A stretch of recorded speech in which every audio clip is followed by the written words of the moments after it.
Hello and welcome back to our episode of Unmissed Connections with Jason Hill in the studio. This is part 2 of our interview, where now we're going to be talking about the best practices Jason feels and the mistakes that he has seen or has made or has seen people make that should be avoided, and things that he wishes he knew now, earlier when he started the business, that would help facilitate things. In the beginning of this, we talked about how Jason actually started his business, how he found his customers, the ways that he improved, growing that customer base, and that's part 1, which you can click on just around here.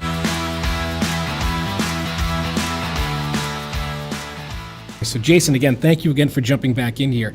And I guess the next question I want to ask first is, how important is your responsiveness in your, showing face to your customers and giving them the time, the personalized time that they're expecting? What is that interval like?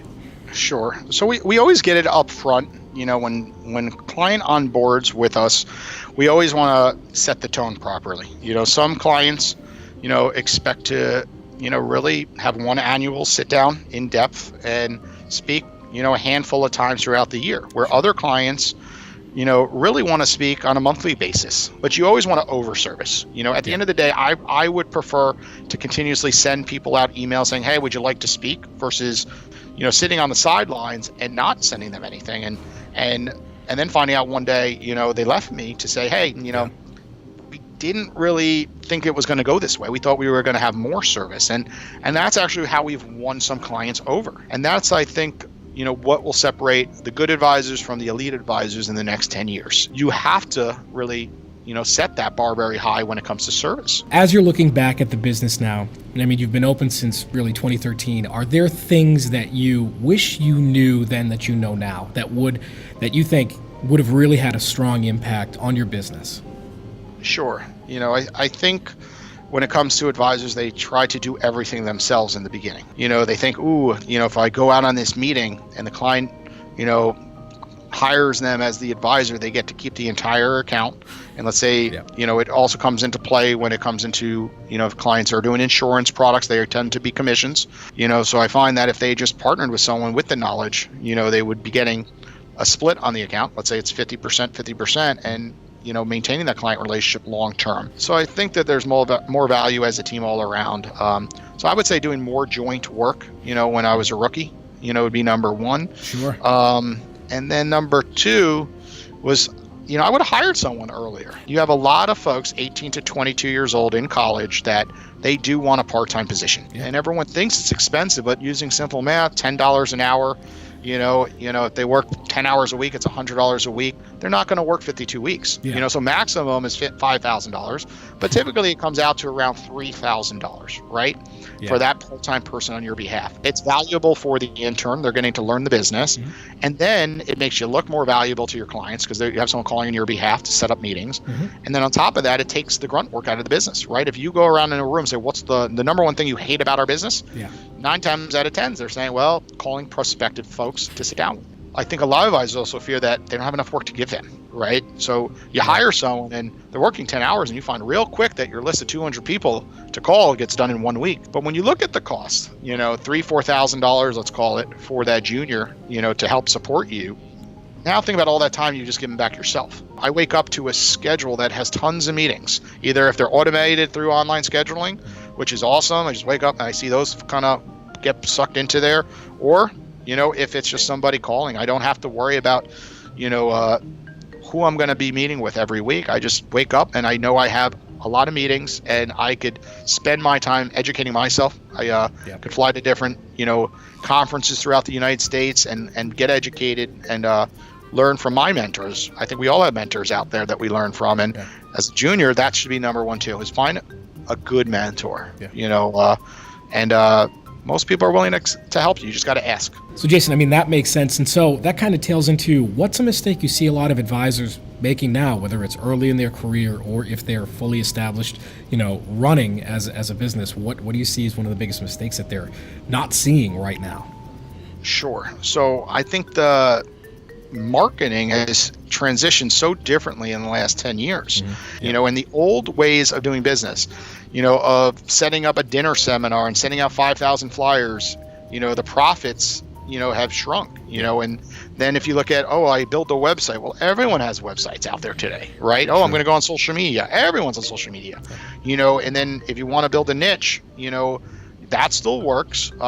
But then getting in front of that niche has become more difficult. Marketing it's kind of taken a turn, and everyone is still learning, right? Because things change so rapidly. One second you're on Google, and you're highly ranked getting leads, and then you could have an issue where you put a blog article out wrong, and then all of a sudden your website tanks and your revenue tanks right with it, and you have a problem. So you can't put all your eggs in one basket. Another avenue, if I was a junior, would be LinkedIn. I think there's so many folks not using LinkedIn properly. I could spend all day on LinkedIn and create meetings every single week by just doing something simple.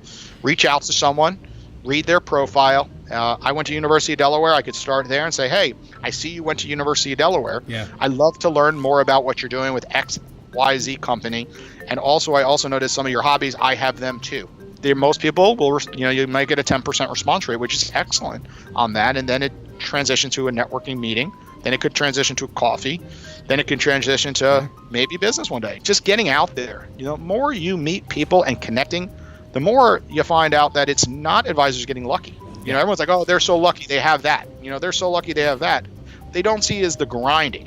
Maybe you've had 100 cups of coffee to get that one person that referred you. Maybe it wasn't even business, but they referred you to the one person you did do business with. And everyone thinks, oh, there's a compliance issue with LinkedIn. Yeah, there's a compliance when you keep pitching folks product. But if you just network, there's no compliance issue whatsoever by networking with folks. And you could work any time zone. You could work on vacation. I'm in the airplane, typing away on LinkedIn, connecting with people, and take advantage when people connect with you. Ask them, hey, what were you connecting with me for? I think a lot of people just hit the accept button.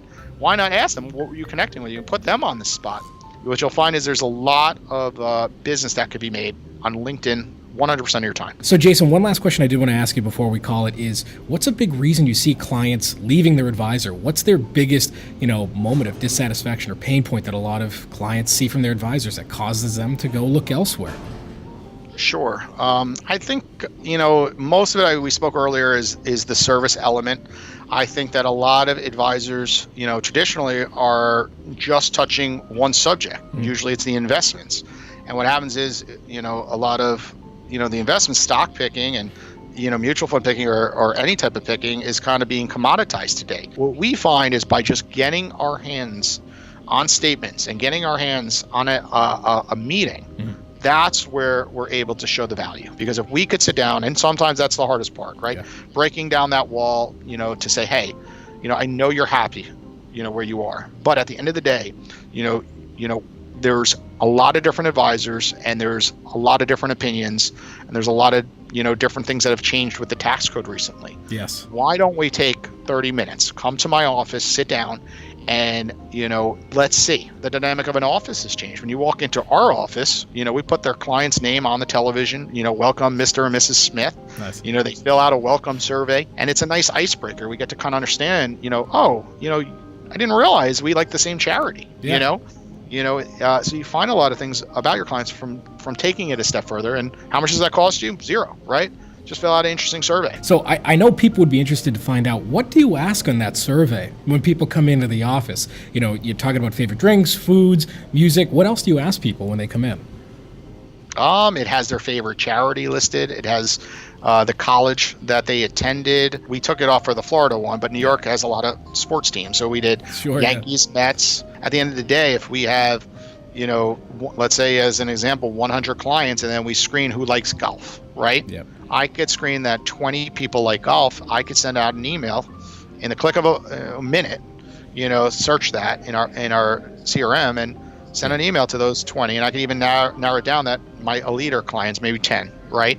To really niche in, and say to them, hey, why don't you bring a friend out to the golf course? We're going to have an event. Jason, thank you so much. This has been absolutely awesome to have you here. Again, this is part 2 of the 2-part series. So part 1 you can link to around here as well. Also, I recommend you check out Jason's podcast, the Shrimp Tank Boca Raton. There's a link to it down below. It's in the iTunes podcast, the iTunes store. You can go ahead and subscribe and download. And Jason, again, thank you so much. Client-focused advisors, I appreciate you coming in and joining on Misconnections. Yeah, thanks for having me as a guest. It's always fun to share different ideas, different advisors, and I do the same. I love listening to other podcasts and other shows to really, get to the next level in my practice. So absolutely. Well, thank you very much. We'll catch you later, and we hope you watch the next episode.